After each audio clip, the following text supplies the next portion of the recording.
ಯಪ್ಪ ನಾ ಏನು ಮುಟ್ಟುತ್ತೀನಿ ಅದು ಬಂಗಾರ ಆಗಬೇಕು, ಅವನ ಆಸೆ ನೋಡ್ರಿ. ಅದಕ್ಕೆ ಹಿರಿಯರೊಂದು ಮಾತು ಹೇಳ್ತಾರೆ, ಆಸೆಯೇ ದುಃಖಕ್ಕೆ ಮೂಲ. ಗೌತಮ ಬುದ್ಧನ ಮಾತು. ಆಸೆ ದುಃಖಕ್ಕೆ ಮೂಲ. ಆಸೆ ಅಳಿಬೇಕು. ಆದ್ರೆ ಇವ ಆಸೆ ಇಟ್ಕೊಂಡು ಏನಂತಾನ ಭಗವಂತಗ, ಭಗವಂತ ನಾ ಏನು ಮುಟ್ತೀನಿ ಅದು ಬಂಗಾರ ಆಗ್ಬೇಕು, ಬ್ಯಾಡು ಈ ವರ ಯಪ್ಪ, ನಾ ಇದನ್ನ ಅಪೇಕ್ಷೆ ಇಟ್ಟು ನಾನು ತಪಸ್ಸು ಮಾಡಿ ನೀನು ಧ್ಯಾನ ಮಾಡಿ ನನಗಿದ ಬೇಕು. ತೊಂದರೆ ಆಗ್ತದೋ ನಿನಗೆ, ಆಗಲಿ, ಅದು ತೊಂದರೆ ಆಗಲಿ. ಇವತ್ತಿನ ಕಾಲದೊಳಗೆ ಹೆಚ್ಚಿನ ರೇಟ್ ಇರುವುದ ಬಂಗಾರ. ಎಷ್ಟೈತಿ ಒಂದು ತೊಲಿಗೆ? 1,60,000 ರೂಪಾಯಿ ಒಂದು ತೊಲಿ ಬಂಗಾರ. ನನಗೆ ಬಂಗಾರ ಬೇಕಾಗುತ್ತೆ. ಆಯ್ತು, ತಥಾಸ್ತು ಅಂದ ಶಿವ. ಭಾಳ ಖುಷಿ ಆಯ್ತು.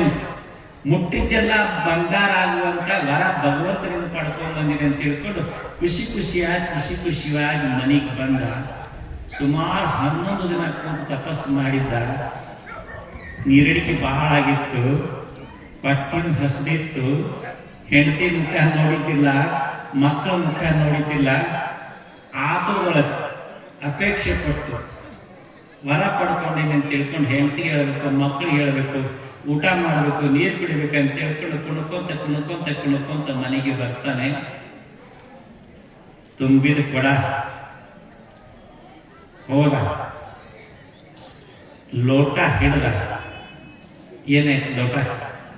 ಬಂಗಾರ.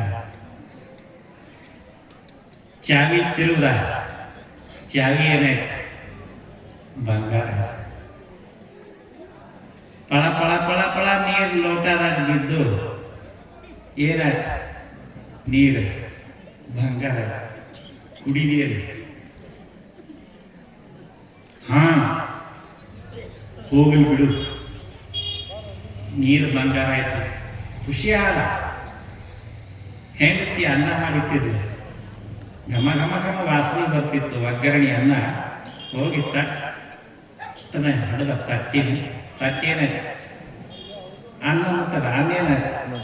ಬಂಗಾರ ಆಯ್ತು. ಹೇಳ್ತಿ ಅಂದ್ರೆ ಈಗ ಬಂದು ಯಾವಾಗ ಬಂದ್ವಿ ಅಂತ ತಿಳ್ಕೊಂಡು, ಈಗ ಬಂದ್ವಿ ಅಂತ ತಿಳ್ಕೊಂಡು ಹೆಂಡತಿ ಹತ್ಕೊಂಡ. ಹೆಂಡತಿ ಏನಾದ? ಮಗನ ಎತ್ತಳಕ್ ಹೋದ. ಮಗ ಏನಾದ? ಹೆಂಡತಿ ಬಂಗಾರ, ಮಗ ಬಂಗಾರ, ನೀರು ಬಂಗಾರ, ಅನ್ನ ಬಂಗಾರ, ಬಟ್ಟೆ ಹಾಕೋದ, ಬಟ್ಟೆ ಬಂಗಾರ. ಏನು ಮಾಡ್ತಾನೆ ಎಲ್ಲ ಬಂಗಾರ ಆಯ್ತು. ತಿನ್ನುವುದೇನದ, ಉಣ್ಣುವುದೇನದ, ಯಾರ ಜೊತೆ ಮಾತಾಡ್ದು, ಯಾರ ಜೊತೆ ಸಂಸಾರ ಮಾಡುವುದು ಮುಂದೆ